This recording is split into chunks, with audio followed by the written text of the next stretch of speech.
ایک مرتبہ ایک شخص امیر المومنین حضرت امام علی بن ابی طالب کی خدمت میں حاضر ہوا۔ وہ شخص یہ جاننا چاہتا تھا کہ کیا واقعی یہ علی وارث قرآن ہے یا پھر نہیں۔ اسی وجہ سے اس شخص نے یہ جاننے کے لیے امیر المومنین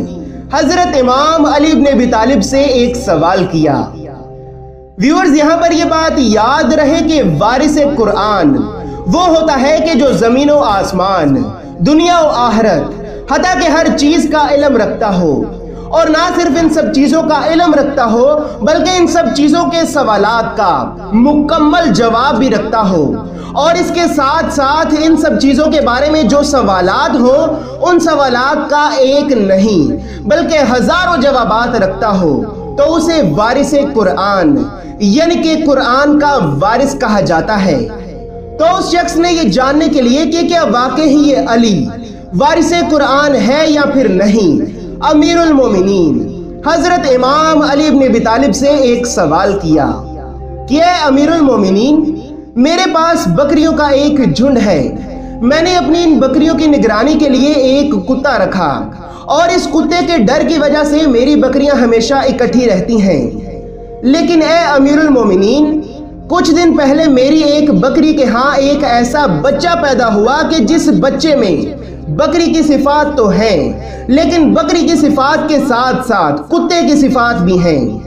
اے امیر المومنین، میں بڑا پریشان ہوں، مجھے یہ سمجھ نہیں آتا کہ یہ بکری کا بچہ کتا ہے یا پھر بکری۔ ویورز، یہاں پر توجہ طلب بات یہ ہے کہ اگر انسان کا بچہ ہو تو اس میں انسان کی صفات ہوتی ہیں، بکری کا بچہ ہو تو اس میں بکری کی صفات ہوتی ہیں، اور اگر کتے کا بچہ ہو تو اس میں کتے کی صفات ہوتی ہیں۔ لیکن یہاں پر توجہ طلب بات یہ ہے کہ بچہ بکری کا ہے اور صفات کتے کی ہیں۔ اس کے بعد جب اس شخص نے امیر المومنین سے یہ سوال کیا تو امیر المومنین حضرت امام علی بن ابی طالب نے فرمایا کہ اے شخص، اگر تو یہ جاننا چاہتا ہے کہ یہ بکری کا بچہ کتا ہے یا پھر بکری، تو اس بکری کے بچے کی آواز کو سن۔ اگر وہ بکری کا بچہ کتے کی طرح بھونکتا ہے تو سمجھ لے کہ وہ کتا ہے، اور اگر وہ بکری کا بچہ بکری کی طرح بولتا ہے تو سمجھ لے کہ وہ بکری کا بچہ ہے۔ یہ سن کر وہ شخص کہنے لگا کہ اے امیر المومنین، میں یہ پہلے ہی کر کے دیکھ چکا ہوں، کبھی وہ کتے کی طرح بھونکتا ہے اور کبھی وہ بکری کی طرح آواز نکالتا ہے۔ تو امیر المومنین حضرت امام علی بن ابی طالب نے فرمایا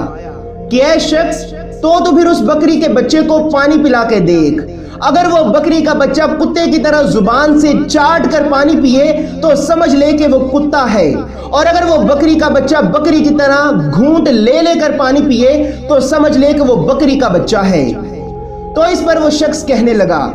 امیر المومنین، میں یہ بھی کر کے دیکھ چکا ہوں، کبھی وہ کتے کی طرح زبان سے چاٹ کر پانی پیتا ہے اور کبھی بکری کی طرح۔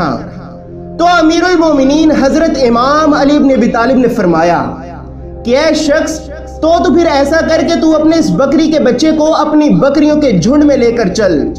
اگر وہ بکری کا بچہ بکریوں کے ساتھ جھنڈ میں چلتا ہے تو سمجھ لے کہ وہ بکری کا بچہ ہے، اور اگر وہ بکری کا بچہ تیری بکریوں کے جھنڈ کے کنارے کنارے چلتا ہے تو سمجھ لے کہ وہ کتا ہے۔ یہ سن کر وہ شخص کہنے لگا، اے امیر المومنین، میں یہ بھی کر کے دیکھ چکا ہوں، کبھی وہ بکری کے بچوں کی طرح جھنڈ میں چلتا ہے اور کبھی وہ جھنڈ کے کنارے کنارے چلتا ہے۔ تو اس پر امیر المومنین نے کہا، اچھا تو ایسا کر کے تو اپنے اس بکری کے بچے کو گوشت کا ایک ٹکڑا ڈال۔ اگر وہ گوشت کو منہ لگا لے تو سمجھ لے کہ وہ کتا ہے، اور اگر وہ گوشت کو منہ لگانے سے منہ موڑ لے تو سمجھ لے کہ وہ بکری کا بچہ ہے۔ تو اس شخص نے کہا،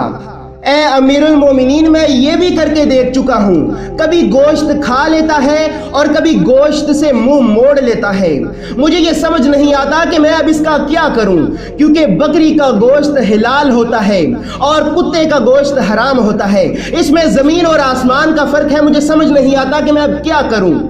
تو اسی طرح آخر پر امیر المومنین حضرت امام علی بن ابی طالب نے اس شخص سے کہا کہ اے شخص، اب جو کام میں تمہیں بتانے جا رہا ہوں یہ کام یقیناً ابھی تک تم نے نہیں کیا ہوگا۔ تم یہ جاننا چاہتے ہو نا کہ وہ بکری کا بچہ بکری ہے یا پھر کتا، تو جاؤ اور جا کر اپنے اس بکری کے بچے کو ذبح کرو۔ اگر اس بکری کے بچے کے پیٹ سے ایک آنت نکلے جس طرح کتے کے پیٹ میں ہوتی ہے تو سمجھ لینا کہ وہ کتا ہے، اور اگر بکری کی طرح کئی آنتیں نکلیں تو سمجھ لینا کہ وہ کتا نہیں بلکہ بکری کا بچہ ہے۔